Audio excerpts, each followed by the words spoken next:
Hello friends, price action Telugu ఛానల్లోకి మన మిత్రులందరికీ స్వాగతం. సో నేను యూట్యూబ్ వీడియోలు చేస్తూ ఉంటాను. చాలామంది మెయిల్స్ అనేది చేస్తూ ఉన్నారు. కొంతమందికి రిప్లై ఇవ్వగలిగాను పర్సనల్గా, కొంతమందికి అయితే రిప్లై ఇవ్వలేకపోయాను. I'm extremely sorry friends.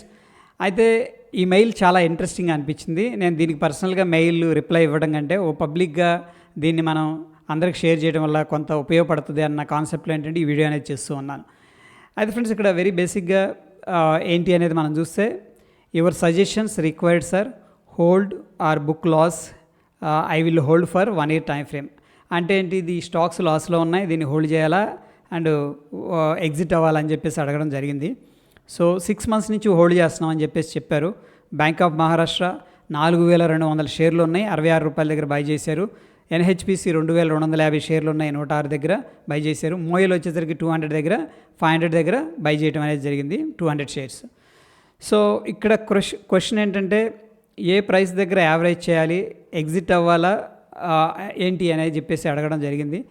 And all stocks లాసెస్లో ఉన్నాయి.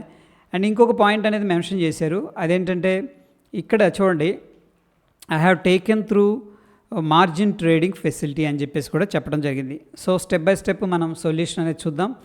అయితే ఫ్రెండ్స్, ఇక్కడ చూడండి, దీని గురించి కొంచెం చెప్తాను. మార్జిన్ ట్రేడింగ్ ఫెసిలిటీ అంటే ప్రతి బ్రోకర్ కూడా ఏం చేస్తున్నారంటే లేవరేజ్ అనేది ఇవ్వడం జరిగింది. అంటే ఏంటి, వాళ్ళు 4 times కానీ 5 times కానీ మార్జిన్ అనేది ఇస్తున్నారు. మన దగ్గర 1 lakh ఉందనుకోండి, మన బ్రోకర్ ఏం చేస్తున్నాడంటే 4 lakhs 5 lakhs ఇస్తున్నాడు అనమాట. ఏది, ఇన్వెస్ట్మెంట్కి కూడా. ఒకప్పుడు ఓన్లీ ట్రేడింగ్కి మాత్రమే ఇచ్చేవాళ్ళు. సో టోటల్గా ఏమవుతుందంటే మనకి 5 lakh ఇన్వెస్ట్ చేసుకోవచ్చు అన్నమాట. ఏంది, 1 lakh ఉంటే 5 lakhs ఇన్వెస్ట్ చేసుకోవచ్చు. దీన్ని మనం మార్జిన్ ట్రేడింగ్ ఫెసిలిటీ అంటాం. అయితే ఫ్రెండ్స్, దీనివల్ల ఏంటంటే మన ప్రాఫిట్స్ పెరిగినప్పుడు బాగా పెరుగుతాయి, లాసెస్ వచ్చినప్పుడు కూడా ఎక్కువగా పెరుగుతూ ఉంటాయి. రిస్క్ ఎక్కువ ఉంటుంది, రివార్డ్ కూడా ఎక్కువ ఉంటుంది సింపుల్గా. అయితే దీంట్లో ఒక ప్రాబ్లం ఏంటంటే, వీళ్ళు యాన్యువల్గా ఛార్జ్ చేస్తారు. కొంతమంది బ్రోకర్స్ 9.75% నుంచి అప్ టు 14.75% దాకా ఛార్జెస్ ఉన్నాయి. బ్రోకర్ టు బ్రోకర్ మారుతూ ఉంటుంది. అంటే ఏంటి, 9.75 బేసిక్గా మనం అనుకుంటే సంవత్సరానికి ₹1,00,000 వాళ్ళ దగ్గర నుంచి మనం ఈ షేర్స్ కొనడానికి యూజ్ చేసుకున్నాం అనుకోండి, ₹9,750 అనేది మనం పే చేయాలన్నమాట. ఏది, సంవత్సరం తర్వాత లాస్ వచ్చినా ప్రాఫిట్ వచ్చినా సరే కంపల్సరీగా పే చేయాలి మనం. మన లాసులు ప్రాఫిట్తో వాళ్ళకి సంబంధం లేదు. ఇది ఒకటి అనమాట. దాని తర్వాత ఏంటంటే ఫ్రెండ్స్, ఎప్పుడైతే స్టాక్స్ 20 నుంచి 25% అనేది డ్రాప్ అయిపోతుందో, వాళ్ళు ఏం చేస్తుంటారంటే, ఈ మన పోర్ట్ఫోలియో ఏదైతే ఉందో ఇది రిస్క్లోకి వెళ్ళిపోతుంది. కాబట్టి వాళ్ళ వెంటనే కాల్ చేయడం కానీ, మెయిల్ పెట్టడం, మెసేజ్ చేయడం చేస్తుంది. ఏంటంటే, షార్టేజ్ ఉంది ఫండ్ మీ అకౌంట్లో, మీరు దయచేసి ఏంటంటే ఫండ్ యాడ్ చేయమంటారనమాట. అంటే ఈ షార్టేజ్ ఏదైతే జరిగిందో 25% అట్లాగా డ్రాప్ అయింది కదా పోర్ట్ఫోలియో, దీనికి తగ్గట్టుగా అమౌంట్ అనేది యాడ్ చేయాలి. అంటే టోటల్ 5 lakhs అడగరు, ఒక 10,000 20,000 అవసరం అవుతుంది, అట్లా యాడ్ చేస్తూ ఉండాలి. లేదంటే ఏం చేస్తారంటే వాళ్ళు సెల్ చేస్తారనమాట మన షేర్స్. మనకి ఇంటిమేట్ చేసి వెంటనే మార్కెట్ ప్రైస్లో ఎగ్జిట్ అవ్వడం అనేది జరుగుతుంది. ఎనీహౌ ఇది సిచ్యువేషన్ రైట్ నౌ. అందుకని ఏంటంటే ఇక్కడ వాళ్ళు మెన్షన్ చేశారు 1 year మాత్రం హోల్డ్ చేయగలను, ఎందుకంటే ఇది మార్జిన్ తీసుకొని ఇన్వెస్ట్ చేసిన అమౌంట్ కాబట్టి 1 year తర్వాత వాళ్ళు ఎగ్జిట్ అయిపోతారు. క్లియర్. అయితే ఫ్రెండ్స్, ఇక్కడ ఏంటంటే 2 విషయాలు ఉన్నాయి మనకి. ఫండమెంటల్గా మనం చెక్ చేయాలి అండ్ టెక్నికల్గా కూడా చూడాలన్నమాట స్టాక్ని చూసేటప్పుడు. అయితే ఒక విషయం అనేది మనం గుర్తుపెట్టుకోవాలి ఫ్రెండ్స్, మార్కెట్ బాగాలేనప్పుడు చిన్నవాళ్ళు, మీడియం వాళ్ళు, పెద్దవాళ్ళు అందరూ కూడా సమానంగా ట్రీట్ చేయబడతారు. మార్కెట్కి ఎవరు కూడా ఎక్కువ తక్కువ అనేది ఉండదు. సో చిన్నవాళ్ళకి చిన్న లాసు, పెద్దగా ఇన్వెస్ట్ చేసిన వాళ్ళకి పెద్ద లాస్ అనేది వస్తూ ఉంటుంది. ఇది మనకు తెలియాలి ఫస్ట్. ఎందుకంటే రాకేష్ జుంజున్వాలా అంటాం, వారెన్ బఫెట్ అంటాం, విజయ్ కేడియా అంటాం, వీళ్ళందరికీ లాసులు రావంటే డెఫినెట్గా లాసులు వస్తాయి. మనకి 10,000 20,000 ₹1,00,000 లాస్ వస్తే వాళ్ళ కోట్లలో ఉంటుంది. బట్ ఏంటంటే లాంగ్ టర్మ్లో విజన్ ఉంటుంది కాబట్టి వాళ్ళు మార్కెట్లో చిన్న చిన్న ఒడిదుడుకులు వచ్చినా సరే నిలబడతారు, ఇన్వెస్ట్ చేస్తూ ఉంటారు ఉన్న అమౌంట్. అది సక్సెస్ మంత్ర అనమాట. అండ్ మోర్ ఓవర్ ఏంటంటే, మార్కెట్స్లో ఎప్పుడైతే తక్కువకు వస్తాయో అప్పుడు మనం ఎక్కువగా ఇన్వెస్ట్ చేయాలి. మార్కెట్స్ డిస్కౌంట్ అవుతూ ఉందనుకోండి, హిస్టరీ మనం అబ్జర్వ్ చేసాం. 2008లో క్రాష్ అయింది, ఆ తర్వాత ఏమైంది, బౌన్స్ అయింది. 2019లో క్రాష్ అయింది, దాని తర్వాత ఏమైంది, బౌన్స్ అయింది. ఎప్పుడైతే మార్కెట్ తగ్గుతూ ఉంటుందో అప్పుడు మనం ఏం చేయాలంటే ఎక్కువ క్వాంటిటీ అనేది వస్తూ ఉంటాయి కాబట్టి ఎక్కువగా ఇన్వెస్ట్ చేస్తూ ఉండాలి. దీన్ని మనం రూపీ కాస్ట్ యావరేజింగ్ టెక్నిక్ అంటాం. అండ్ ఎస్పెషల్లీ ఎంప్లాయీస్ ఎవరైతే ఉన్నారో వాళ్ళు స్టాక్స్ బై చేస్తూ ఉంటారు, మ్యూచువల్ ఫండ్స్ బై చేస్తూ ఉంటారు.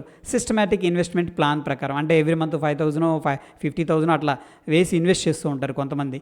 అటువంటివి ఏంటంటే మార్కెట్స్ తగ్గినప్పుడు ఇంకొంచెం ఎక్కువగా యాడ్ చేయాలి. ఏది ఒకవేళ మీ వ్యూ వచ్చేసరికి లాంగ్ టర్మ్ అయితే, లాంగ్ టర్మ్ అంటే ఏంటంటే 5 years 10 years 15 years 20 years కోసం అయితే అటువంటి ఈ చిన్న చిన్న వాలటైల్కి భయపడి మనం అస్సలు డిస్కంటిన్యూ అనేది మాత్రం చేయొద్దు దయచేసి. ఇది నా అడ్వైజ్ అనుకోవచ్చు.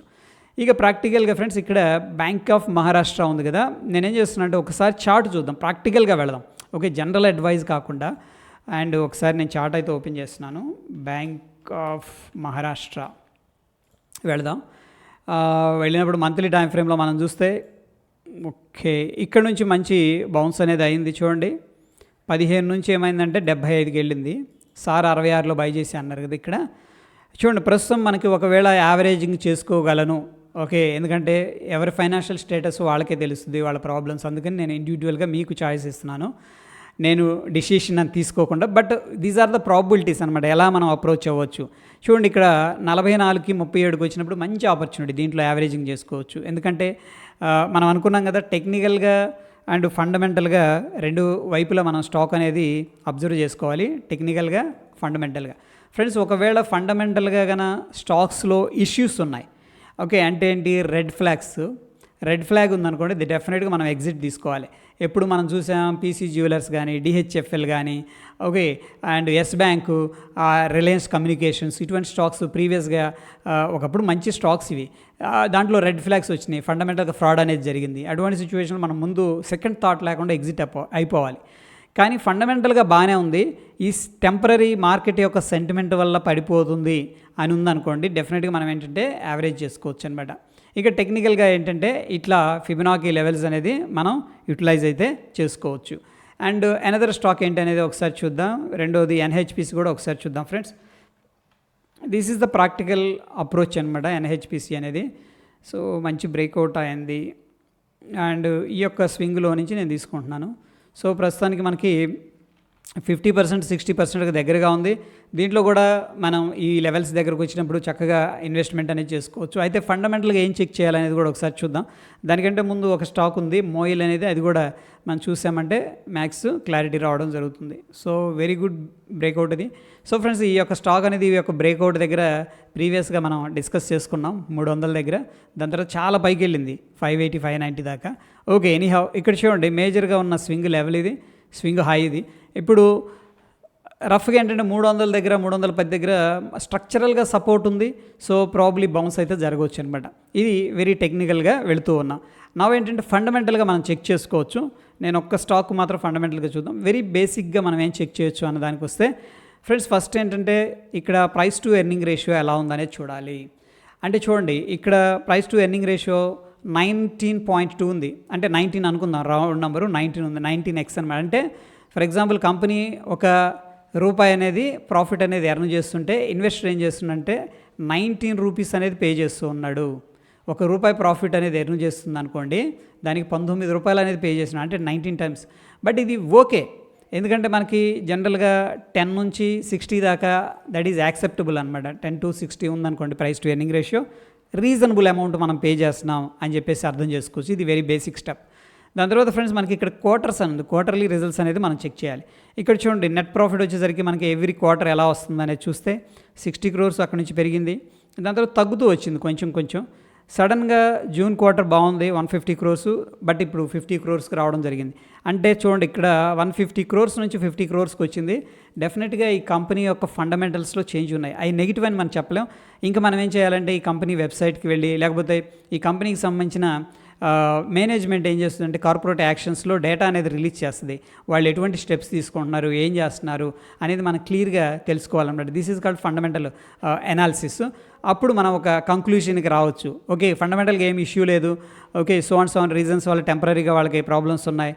ఎందుకంటున్నానంటే కొన్ని స్టాకు సిక్లికల్గా కూడా ఉంటాయి. ఫర్ ఎగ్జాంపుల్ మనం తీసుకుంటే డీమార్ట్, వర్షాకాలంలో డీమార్ట్ రెవెన్యూ అనేది తగ్గిపోద్ది. ఎందుకు తగ్గిద్దంటే వర్షం పడుతుండటం వల్ల ఎక్కువ మంది రారు. ఇది నేను చెప్తుంది కదా, స్టాట్స్ ఉన్నాయన్నమాట దానికి. అందరూ ఏం చేస్తుంటారు, ఆన్లైన్లో ఆర్డర్ చేస్తూ ఉంటారు. ఆ వర్షాకాలం ఏదైతే క్వార్టర్ ఉందో ఆ క్వార్టర్ రిజల్ట్స్ తక్కువగా వస్తాయి.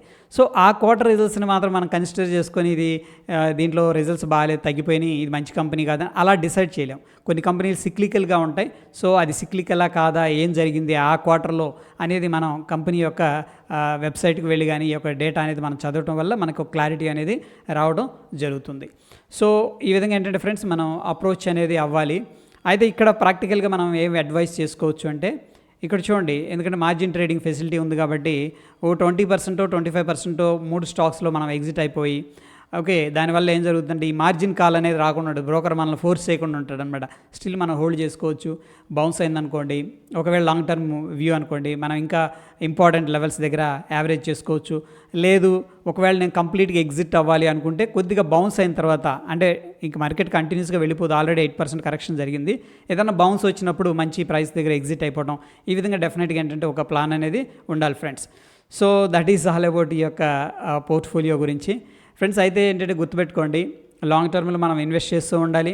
క్వాలిటీ కంపెనీస్ని మనం ఐడెంటిఫై చేయాలి టెక్నికల్గా, ఫండమెంటల్గా. ఇక్కడ టెక్నికల్గా ఏంటంటే చాలా హెల్ప్ చేస్తుంది. ఓకే, గ్రూప్లో, మన వాట్సాప్ గ్రూప్లో ఒకసారి ఒక ఇంట్రెస్టింగ్ మెసేజ్ పెట్టారనమాట. ఈ టెక్నికల్ ఎనాలిసిస్ అనేది చాలా హెల్ప్ అయింది. ఐఎక్స్ అనే షేరు 300 రూపాయల దగ్గర బై చేశారు. ఓకే, ఎందుకు, ఫండమెంటల్ సూపర్ ఉంది, బట్ ఈ మార్కెట్ డౌన్ ట్రెండ్స్ వల్ల ఏమైందంటే స్టాక్ అనేది డ్రాప్ అయిపోయింది.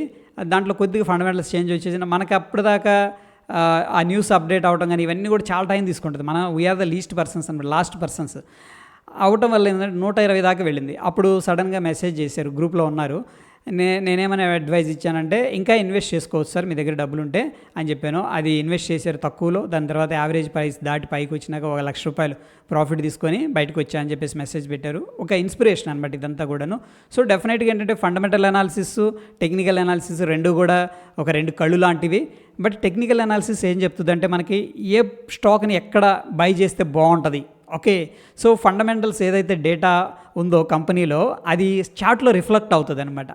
ఓకే, సో ఇప్పుడు చూడండి, చాలాసార్లు అడుగుతూ ఉంటారు, సరే ఈ కంపెనీ మంచి రిజల్ట్స్ వచ్చింది పడిపోయింది, ఈ కంపెనీకి మంచి ఆర్డర్ వచ్చింది పడిపోయింది. ఎందుకంటే ఈ ఆర్డర్ వచ్చింది, ఈ రిజల్ట్స్ ఇవన్నీ పాజిటివే, కానీ ఇవి మనకు తెలియకుండా చాలామందికి తెలుస్తాయి.